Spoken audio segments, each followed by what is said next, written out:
everyone, welcome back to Sunday Live Show, and thank you so much for tuning in. I'm here to update you of what's going to happen on iTonga from the 26th to the 30th of January 2026 on Monday. Mampele vowed to tear Tandiwe away from Letuguhle, but can a mother's will break son's choice? Will Sanela's obsession destroy him once and for all? It's the dawn of a new Ntanzi empire on Tuesday. Mbali struggled to accept what it will take to win against the Ntanzis, while Mamfaith worries that Pinda is losing himself, and Themba makes a decision that put him on a collision course with his family. On Wednesday.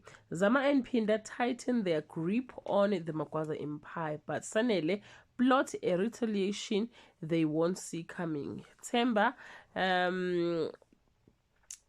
defies his family with Intlawulo and returns with a gift that leaves Letuguhle shaken to his core on Thursday. Sanele makes his pitch to Mamfaith, but Pinda makes her decision impossibly difficult. Letuguhle makes a decision that pleases one loved one while breaking another's heart on Friday. One of Pablo's most trusted soldiers turns on him while Letuguhle makes a shocking declaration to Tandiwe. Well, guys, that's all I have for today. Can leave your comment below and share your opinion. Bye.